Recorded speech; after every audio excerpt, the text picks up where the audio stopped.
Over on Comcast Sportsnet California, you can check out all A's. That'll be Thursday at 10:30, right after the A's and Dodgers wind up their three-game series down at Dodger Stadium. And we are thrilled to be joined in studio by one of the greats all time in Oakland A's history, a 22-game winner for Billy Martin in 1980, the very distinguished Mike Norris on Chronicle Live. How are you, Mike? Thanks, great for having me. You look fantastic. Good to see you again. Thank you. God bless me. You know Monty Poole from the Oakland Trib, I know. Certainly do. I certainly Gwen do. Knapp, I know you know, because she wrote a beautiful column, which we'll get to in a moment. And I want to hear about all your work with the RBI program. But I got to ask you about Billy, because he's one of my all-time favorites, Billy Martin, and the time you had together.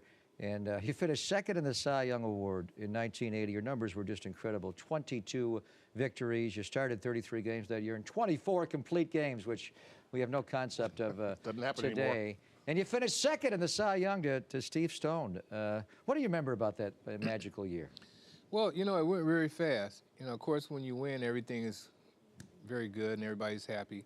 But what I really remember most about that year was just the incredible concept of a team.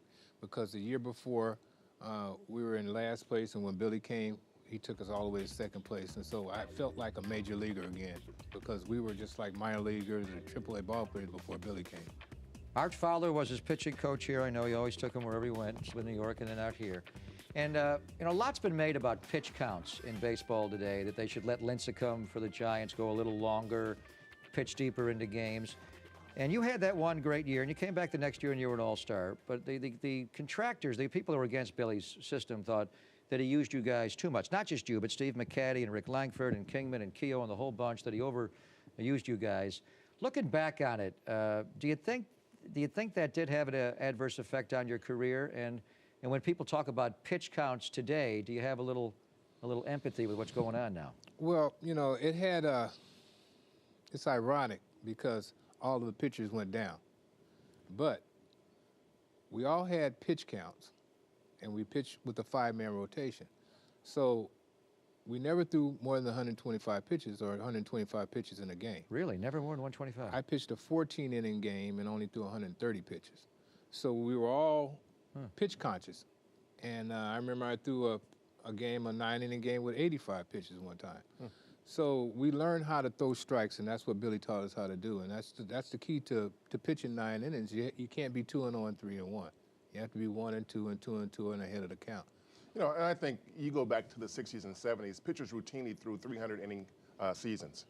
And I don't know if, you know, what your total innings were like, but I would guess that they were mostly under 300 innings a year. 284. Yeah, so, I mean, overuse, you know, because they did go down, I think that's why that argument kind of sustains itself. But if you look at some guys pitching 320, 330 innings prior to that and stuck around for the year after year after year, so I don't think I think that charge is a little bit harsh to say that Billy overused those guys, because there were too many guys who pitched more than that and kept going. I'll tell you what exactly happened to us that year, because I don't agree with Billy over pitches.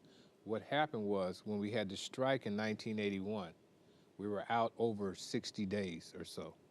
After the 30th day, I believe no strike had gone any further than that in the history of baseball. So we all took off. We thought the season was over with. 35 days later, we have to come back and play baseball. Now everybody's out of shape. Yeah, that's a good point. I come back the first game and throw a 14-inning game after being out for 60 days. Really? Now you have a problem. Okay. Was that the one you threw 140 pitches? So that's when everything started breaking out. Each and every one of us did the same thing. All of us threw a 14-inning game, I believe. Okay, I don't know whether it was in that season or not, but we all threw a 14-inning game. So I think that's basically what happened was after the strike. Right. That's really interesting. I would never have thought of that. Tell me about Billy, because you know, I was a kid when he was managing. Never got a chance to be around him. Just a few times in a dugout in Kansas City, I remember being with Billy Martin. What was he like to play for, Mike? Billy was a father, Billy was a friend, and then he was a manager. And he done all three of those jobs for me. I think the greatest asset Billy had was he was a leader of men, and he knew how to run men. And when I say run, it's because he would take 2 guys, and they would be his whooping boys. Then he would have his 3 or 4 superstars, so to speak, and he'd give us the realm of letting us do what we wanted to do, basically. And then the guys in the middle will look and they go, well, I'd like to be those 3 or 4 guys, but I sure don't want to be these last 2 guys. So that's how he kept everybody in line like that. And it was a great tactic. No, I was telling Mike earlier my Billy Martin story, and I met him one time, and this was at the tail end of his career as a manager. And I'm just into the business now, and I go in, he's in town managing against the A's. I go into the visitors clubhouse over there to talk to Billy, and he had already done his pregame media session. Oh.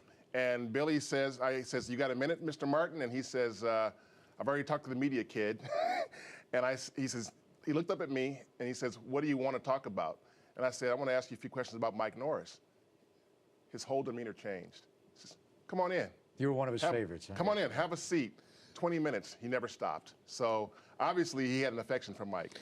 Between Ricky and I don't know who was his favorite. Well, yeah. But I just found out. He knew talent. Well, he also knew local guys. I mean, Billy was local, they were local. Yeah. There's a connection there. Well, I think it was Ricky because I just found out from the piece they did on Ricky recently, he was the one got to go up in first class and get the meals from Billy. Oh, is that it? I never got any. I never got the first class meal. Well, But did he ever get in your face? Did you ever have a moment where Yeah, you we really almost had a locked? fight one night on the bus coming from Texas one night. But What was that over? You remember? well, you know. The G-rated version? Billy probably had a couple of pops, you know? when he had a couple of There pops, we he go. wanted That was to be. well put. Okay. Right? And so, you know, We Tipple know. got a little Some guys are short that lovers night. when they drink, some guys are fighters, Billy. Yeah, so Billy was a fighter. He was both. Yeah, he was First he'd fight you. All right, anyway. We want to bring in Gwen, and you guys can kind of handle the rest of the interview, because it was just a fascinating article today about really what you're was. doing today. And the Chronicle, Gwen just captured it beautifully, talking about minorities in baseball. Former ace pitcher goes back to where he started to give something back. First of all, you're one of 13 pitchers in the history of baseball, they call them the Black Aces, to win 20 games, African Americans. And you're trying to give back a little bit, so we're losing African Americans in the game. I know Gwen wrote that their numbers are up a little bit from a couple of years ago, but nowhere near where they were when you played.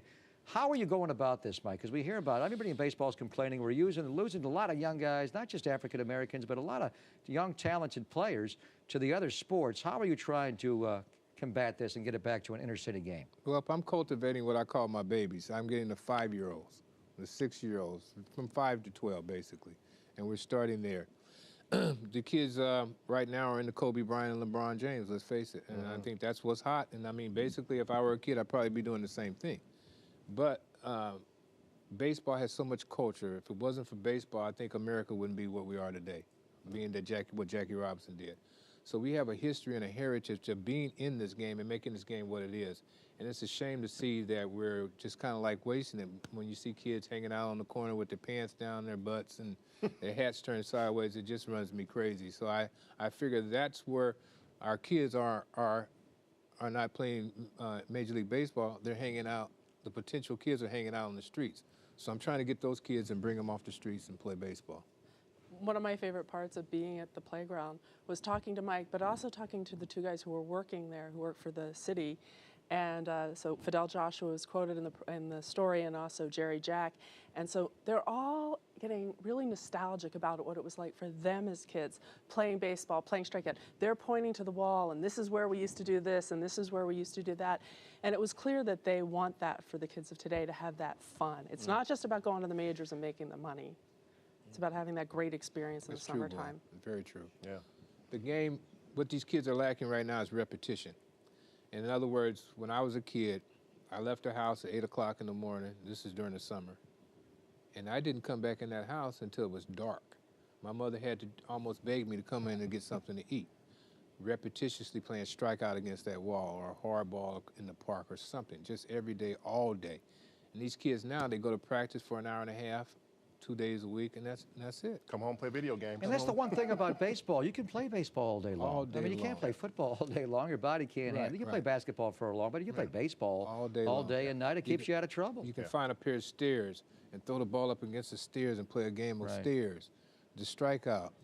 It's just numerous ways that you can play. I mean, just playing catch is in itself, you know, and you're working on your arm. So it's always some kind of facet of the game to work on with. Well, you keep working. I know you're going to get it turned around. He had one of the greatest comebacks in the history of baseball. My first year doing Major League Baseball in 1990, when you came back at the Coliseum and made that start against or came out of the bullpen against the Twins.